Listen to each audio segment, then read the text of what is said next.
നമസ്കാരം. കേരള ടുഡേയിലേക്ക് എല്ലാവർക്കും സ്വാഗതം.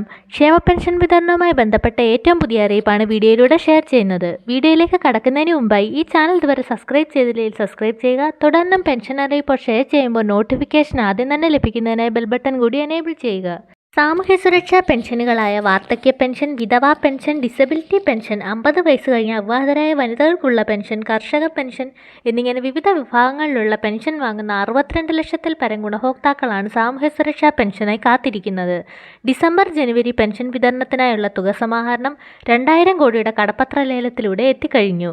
പെൻഷൻ വിതരണം ബജറ്റിന് മുൻപായി ഉണ്ടാകുമെന്നായിരുന്നു നേരത്തെ ധനവകുപ്പിൽ നിന്ന് വന്ന അറിയിപ്പുകൾ. എന്നാൽ ബജറ്റ് വിതരണവുമായി ബന്ധപ്പെട്ട തിരക്കുകൾ കാരണം പെൻഷൻ വിതരണം ബജറ്റിന് ശേഷം ഉണ്ടാകുമെന്നായിരുന്നു പിന്നീട് ധനമന്ത്രി അറിയിച്ചത്.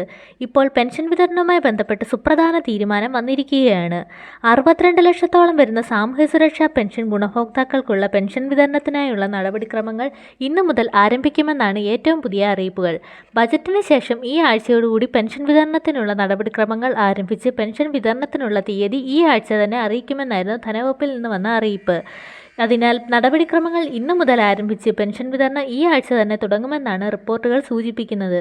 പെൻഷൻ വിതരണത്തിനുള്ള തീയതികൾ ഇന്നോ നാളെയോ പ്രഖ്യാപിക്കും.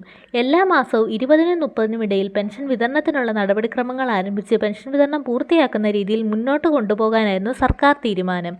ഇനി വരുന്ന മാസങ്ങളിൽ പെൻഷൻ മുടങ്ങാതെ വിതരണം ചെയ്യുന്നതിനാവശ്യമായ ഫണ്ട് സ്വരൂപിക്കാൻ സാമൂഹ്യ സുരക്ഷാ സീഡ് ഫണ്ട് രൂപീകരിക്കാൻ സംസ്ഥാന ബജറ്റിൽ പ്രഖ്യാപിച്ചിരുന്നു. തുക സമാഹരണത്തിനായി പെട്രോളിൻ്റെയും ഡീസലിൻ്റെയും മദ്യത്തിൻ്റെയും വില വർദ്ധിപ്പിച്ചത് വലിയ പ്രതിഷേധങ്ങൾക്കിടയാക്കി. നികുതി വർധനയിൽ ഇളവുകൾ കൊണ്ടുവരുന്നതിനുള്ള ചർച്ചയാണ് ഇപ്പോൾ നടക്കുന്നത്. ഈ സാഹചര്യങ്ങൾ കൊണ്ട് പെൻഷൻ നടപടിക്രമങ്ങളും വൈകുന്ന ഒരവസ്ഥയാണ് നിലവിലുള്ളത്. വിതരണത്തിനുള്ള തീയതികൾ ഉടനെ പ്രഖ്യാപിക്കുമെന്നാണ് ധനവകുപ്പ് അറിയിപ്പ്. എന്നാൽ സെസ്സിൽ ഇളവുകൾ പ്രഖ്യാപിച്ചാൽ ക്ഷേമ പെൻഷൻ വിതരണത്തിനുള്ള ഫണ്ട് സമാഹരണം നടക്കില്ല. അതിനാൽ വരും മാസങ്ങളിൽ പെൻഷൻ വൈകുമോ എന്ന ആശങ്കയും ധനവകുപ്പിനുണ്ട്. ക്ഷേമ പെൻഷൻ വിതരണവുമായി ബന്ധപ്പെട്ട വളരെ പ്രധാനപ്പെട്ട അറിയിപ്പാണ് വീഡിയോയിലൂടെ ഷെയർ ചെയ്തത്. ഇതുപോലെയുള്ള അറിയിപ്പുകൾ തുടർന്ന് ലഭിക്കുന്നതിന് ഈ ചാനൽ ഇതുവരെ സബ്സ്ക്രൈബ് ചെയ്യുക, ലൈക്ക് ചെയ്യുക, നിങ്ങളുടെ അഭിപ്രായങ്ങൾ കമൻറ്റ് ചെയ്യുക. Thanks for watching.